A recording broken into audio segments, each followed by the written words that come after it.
This is the Lake CX239, the brand new road shoe from Lake. The 239 features big improvements in comfort and fit compared to the CX238, the little brother, the older version of the 239 shoe that's just been released. The 239 features generational increases in performance and comfort compared to the 238, the shoe that it's just replaced. Lake's been blazing the trail for years now in terms of creating shoes with a high value proposition for those who are looking for a wide comfort fit in their cycling shoes. Lake have absolutely smashed it out of the park with this shoe. I feel that this is the perfect shoe if you are the sort of rider that is looking for a shoe that's going to give you a wide forefoot with a tight ankle fit, and it's going to be great on rides if you're the sort of rider who likes to go, for example, 3-4 hour plus rides or even shorter ones, focus on comfort and enjoyment. And this shoe delivers on a lot of features. In this video, we're going to be going through some of the improvements compared to the 238 and why the shoe is improved. The 239 is still packed with loads of features that the 238 was really good for. For example, it's still got a really wide cupped carbon sole with loads of cleat adjustment and really good foot placement on the pedal. For instance, you can get the cleat quite far back relative to your forefoot, which makes for good power transfer, and the carbon sole again is nice and wide and holds your foot at the edges just enough for stability, but not so much that your foot feels like it's getting squashed in from the side. Combining that with a wide upper, the shoe is packed with comfort. The shoe still has the same look and feel, it features the same carbon sole, and it still features two boas. Other than that, the way that they've used and combined all the features on the shoe have really added to the increase in performance and comfort in the 239 compared to the 238. Starting off with the weight, the 239 is about 10% lighter, 239 is about 280-ish grams for a size 44 regular, and the 238 is about 314 grams for the exact same size and width. So just enough that they've just crept in some extra weight savings there, which I'm sure some of you weight weenies will really like. Ventilation on the shoe is just very, very similar again. They've got some venting on the front, the sides, all of the venting points on the shoe around the forefoot are exactly the same. The ventilation holes themselves, there's maybe more of them compared to the 238, so you could make an argument that there's more ventilation there, but on the shoe, on your foot, you don't really notice much of a difference, I'm being honest, maybe in the hottest of hot days potentially. But the more material differences in how the 239 actually feels in terms of increased performance and value is really just changes to address some of the problems the 238 had. The 238 didn't really have the best heel retention. It's something that I struggled a lot in bike fits with clients who really loved the forefoot width and the shape of the shoe on their foot,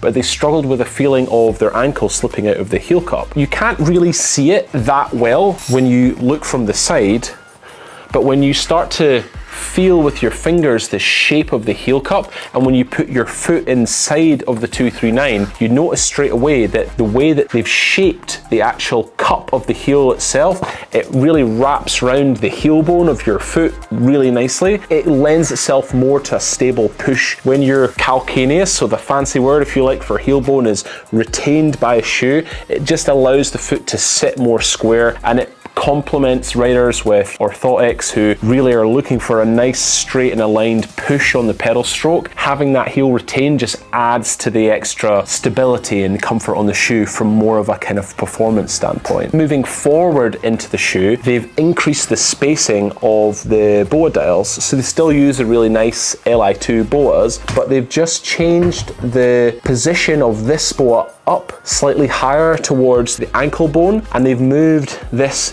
down further forward onto the forefoot. Now the benefit of this is that you want your ankle to be nicely retained inside the shoe when you tighten it up, so much so that just with this boa alone you want your foot to feel like it's in the shoe, and having that as close to the ankle as possible really gets the shoe feeling like it's moving with your foot really well. You don't want your forefoot clamped down. So the increased boa spacing is really like a big step forward for Lake with that. The next part of the shoe that has kind of lended itself well is they've changed the tongue design. Looking down from the top when you're tightening this shoe up, well, what you can see is that the tongue comes over and across on the 239, and it's actually attached to the instep of the 239. On the 238, the tongue itself is independent of the two sides of the shoe, and on the 239, when you start to tighten it up, you can see that the tongue is getting pulled across, providing support to the inside of your foot. So again, when you push down, it's almost almost like there's more bracing and more support for the arch of your foot on the pedal stroke. It's important just to highlight that the actual last, the shape of the last, so the imaginary foot as such that the shoe's built around, is exactly the same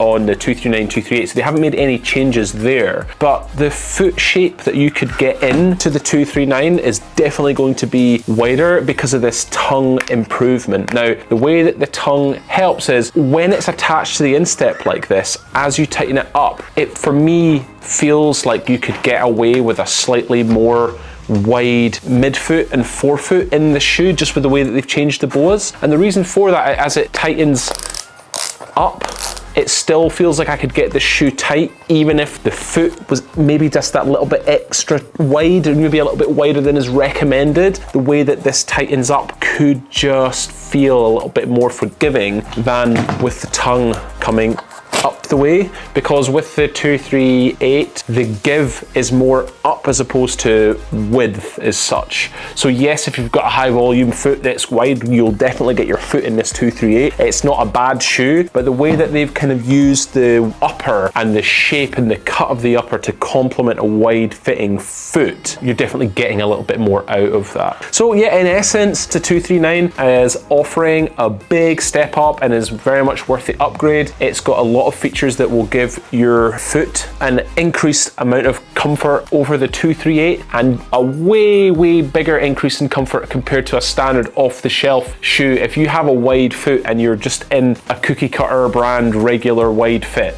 you're in the wrong place. You need to jump ship and just try a lake, and you'll feel the width inside that shoe. So the build quality and the feel of the 239 is still exactly the same as the 238 was. So extremely high build quality. It feels nice in your hand, it feels nice on your foot. The stitching's really well done. It's not going to fall apart on you before you know it. It's important to say as well that the way that the shoe is put together inside, if you pull the insole out and you start pulling away the foam pads inside the shoe, you'll see that the heel pads themselves and the toe pads themselves are just screwed in, so they are replaceable, and they actually have stock of the parts as well, so you're not going to be waiting 6 months for a part that was maybe built once upon a time and is now discontinued and you can't get again. You'll still be able to buy these heel pads and toe pads for the shoe years from now, and there's going to be plenty of stock. You won't have to worry about it.